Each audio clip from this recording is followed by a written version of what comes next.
پدر مادر دل و جانم شمایید، تمامی بخت و اقبالم شمایید. منم داراترین آدم به دنیا که آخر ثروت و مالم شمایید.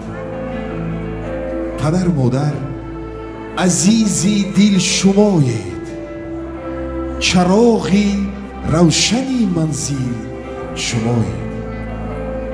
نه سینای دونه عطار اما برایم از همه فاضل شمایید. پدر مادر دل و جانم شمایید، چراغی نور ایمانم شمایید. بمانید عمرها اندر کنارم، زیبست که شهرت و شانم شمایید. امروز شما بهترین پدر و مادر هستید که همین گونه یک فرزند نیک، یک هنرمند اصیل را برای مردم تربیت نمودید. اینجا استاد افزایش‌های شادی هم بسیار خوب گفتند که عمر جان پیش از همه یک انسان خوب هستند، صنعتی والا دارند و این شباهت از آن می‌دهد که زحمت شبانه روزی شما است. من آرزو میکنم که عمر جان به قله‌های باز هم بالاتر صنعت برسند. تربیت خوب گرفتند از والدان، از استادان و امروز در بین مخلصان، در بین هواداران خیلی شهرتیار هستند، آبرو و اعتبار مخلصانی به شمار دارند.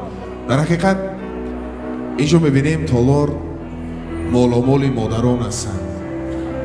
پدران در حقیقت آورنده هستند، زندگی رو تامین مینمایند.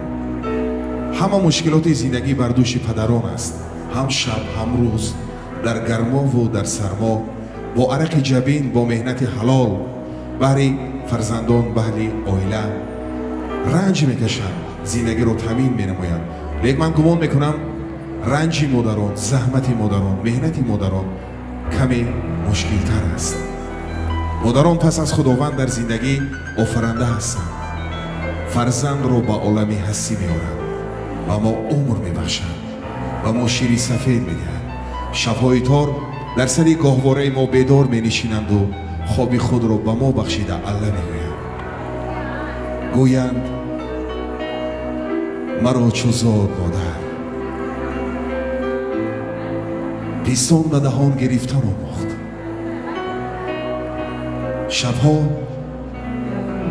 سری گهواره من بیدار نشست و خفتن آموخت.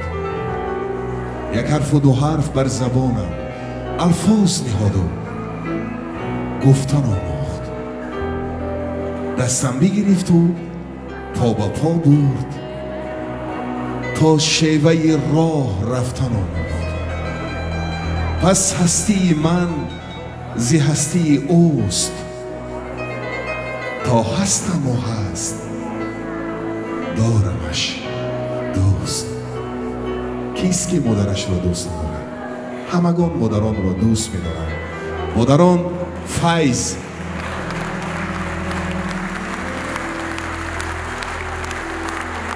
مادران فیض، نور، روشنایی، شهد و زیب زندگی هر یکی ما هستند.